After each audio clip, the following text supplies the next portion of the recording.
I've been fishing Meadowlands now for probably about 7 years. I fished it a bit in the summer, but I've fished it more and more in the winter. I absolutely love this place, and I started fishing Paul Garno. Bless him, he's not with us anymore, but he used to run some fantastic leagues on this place. He loved his silver fishing, and I used to fish his matches. I helped him for the last few years in the matches, running the matches, and I've taken his league on. But there's quite a few leagues now. I mean, Wayne Sharman runs a lot of good leagues on here in the winter and summer. And the Randall twins, they run a good pairs league.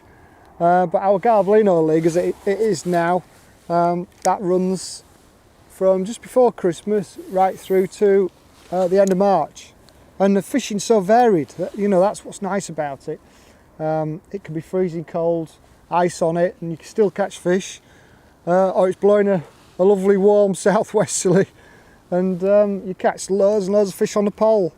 But say you've got to be ready for any conditions here, because the lake changes so much. See today, like the wind's blowing down this way, and you know, if you've got a warm wind, today's a cold wind, but if you can get a warm wind, the fish will follow it down. You catch roach, but especially skimmers. A lot of the time you have to target skimmers in these silver matches to do well.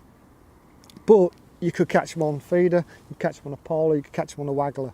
It's so varied, and you've got to get it right, because the standard of angler that fishes this league is incredible. We've got anglers coming from all over the place, some real top anglers.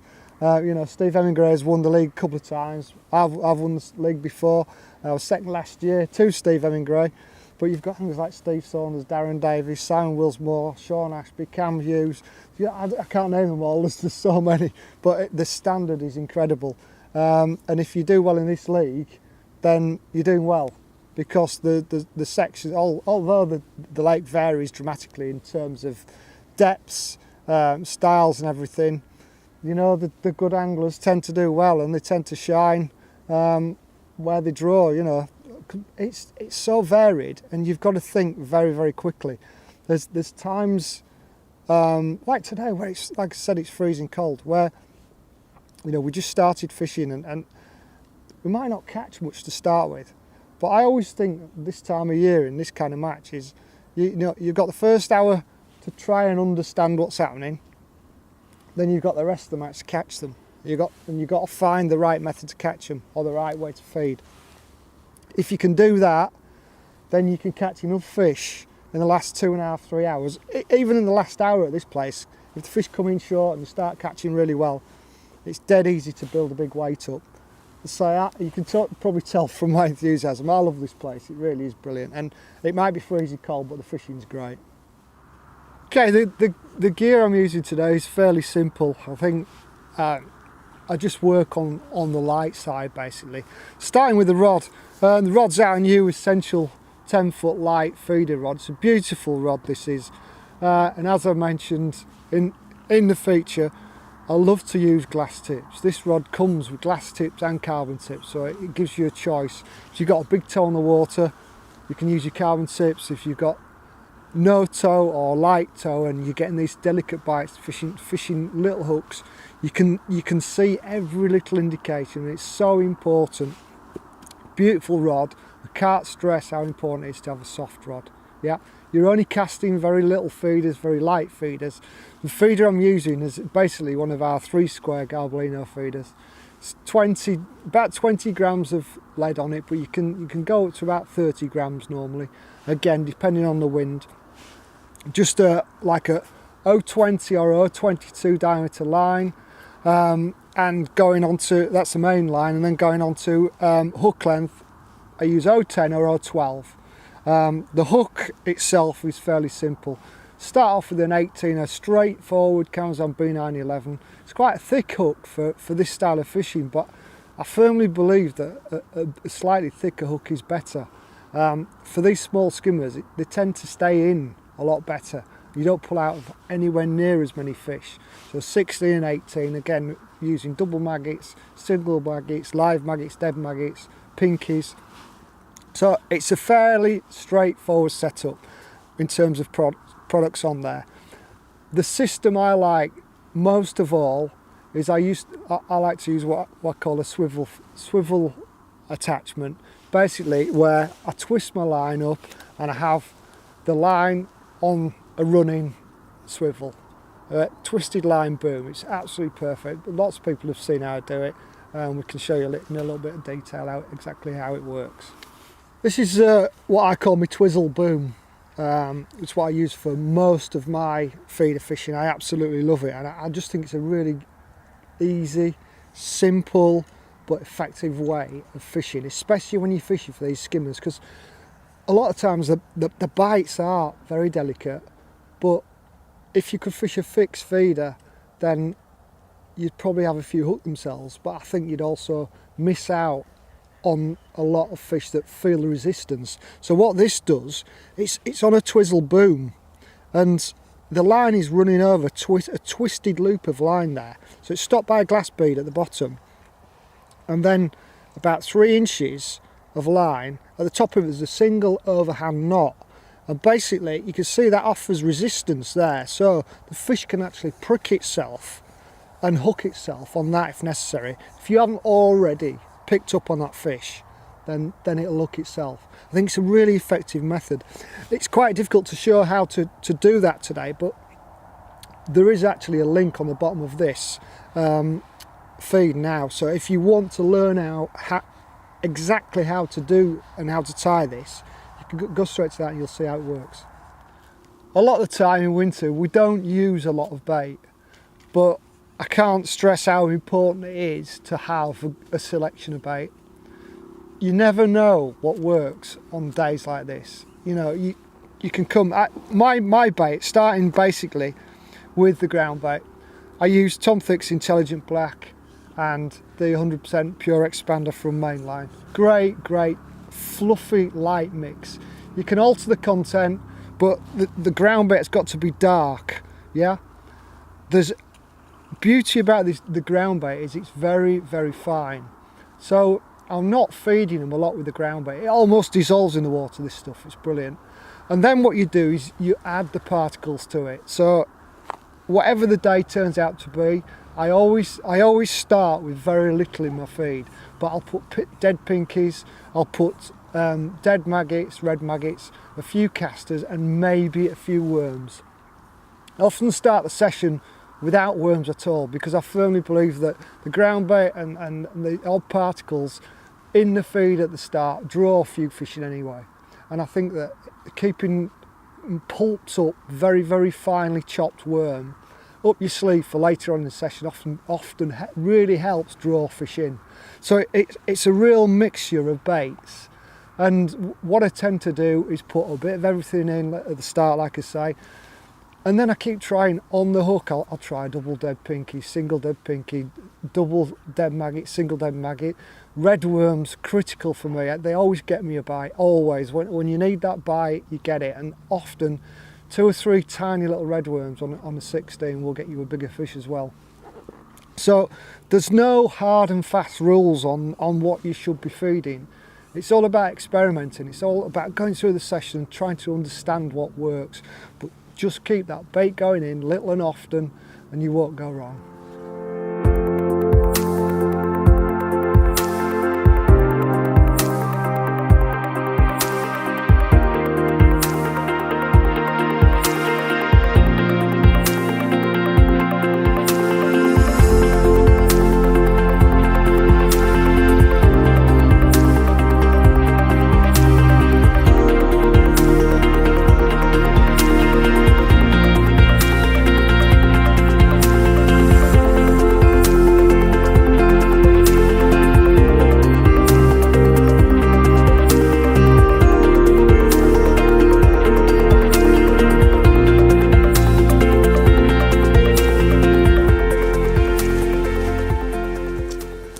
Well, we're quite a way into the session now, and it's been quite a slog at the start, but this is in my book is classic Meadowlands fishing in winter for silvers.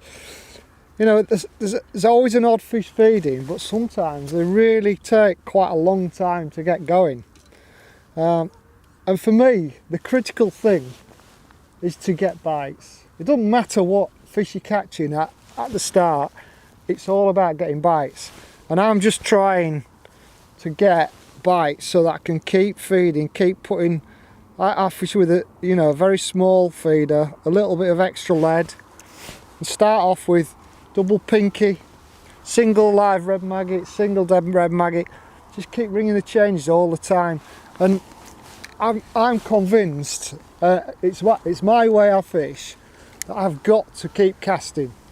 I want bait to be going through the water all the time, because I believe that these skimmers, most of the time, they live off the bottom, and I feel like it's my job to actually make them go down and feed on the bottom. And especially at the start of the session, on a cold morning, where they're just sat up in that warmer thermocline, they're really not inclined to feed. So my view is, if you can get any fish feeding, then you're casting constantly. You're bringing, if it's small skimmers, perch, roach, anything, then you're getting the baits going in constantly all the time. And today was an absolute classic. We started the session and I've caught a skimmer straight away. I thought, here we go. But sometimes when you catch a skimmer straight away, it's not always a good sign. And then it just went very, very quiet. But I felt like I've got to keep casting. My way is to keep casting every 2 minutes, maximum 3 minutes. Little tiny feeder, fair, not much in the ground bait, but always something going in all the time. And slowly but surely, I started to catch smaller skimmers than normal, hand-sized skimmers. Oh, there's a bite, missed that one. But it's catching hand-sized skimmers, which meant, just like then, I've missed a bite, I'm back in, bait's gone. It tells you there's fish about. And I changed one thing. I actually started just putting ground bait in my feeder and not squeezing it as much as I normally would. So to try and get fish to feed, I've got just a real light squeeze, so that the ground bait's falling out of my feeder as it goes through the water. And I think that just encourages the smaller fish to have a go.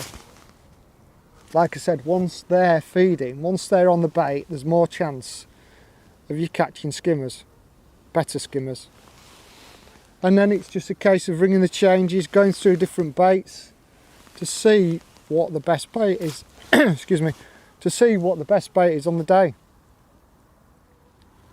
We've waited quite a long time to get decent fish, but what's happened, I was catching lots of 4-6 ounce skimmers at the start, but like I said, as the session's gone on, I've got the smaller fish feeding. That's a perch, is that one? I've had a couple of perch as well. I've got the smaller fish feeding, but now it definitely seems that the better skimmers have moved in, and I think it's all to do with getting those smaller fish feeding, and I did that basically by just squeezing my feeder less, same amount of bait, but just trying to release the bait from the feeder as it's falling through the water. The water's quite clear.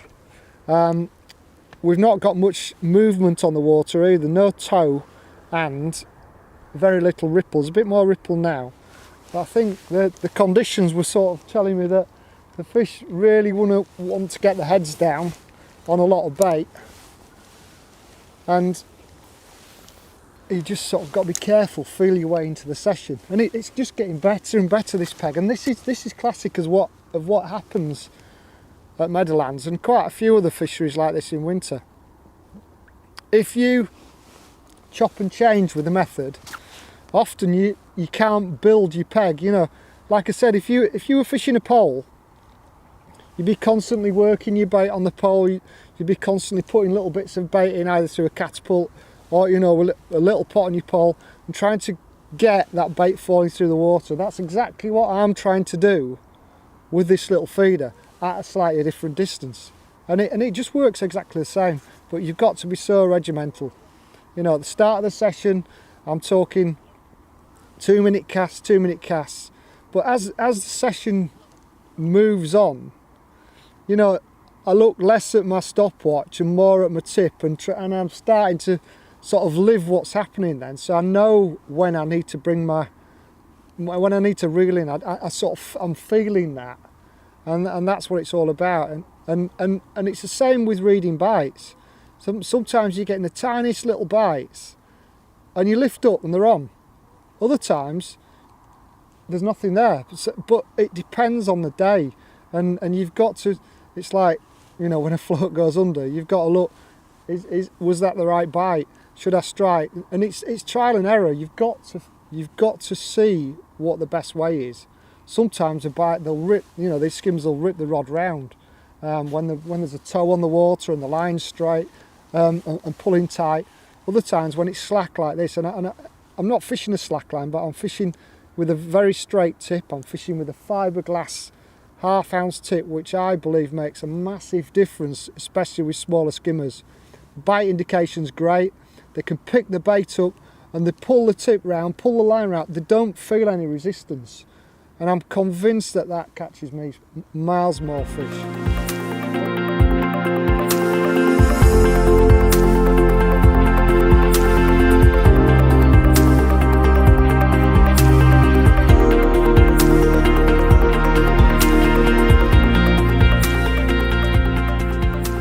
Not been easy, but as the day's drawn on, it's just got better and better, and now we're into the period where the fish have been feeding well for the last hour or so, and it's been a really great session. You know, all I can say really is just think about it. Work hard when you skimmer fishing, when you're fishing a little feeder like this. You know, if you're in the area, in the Midlands, Meadowlands is a fantastic place to go and practice this kind of thing. It's a brilliant fishery for it, and Lambsdown Lake is superb. But you can fish like this anywhere up and down the country. There's loads of places. Just work hard at it, fish fine, and think about what you're doing. You'll catch loads of fish. It's really good method. Give it a go.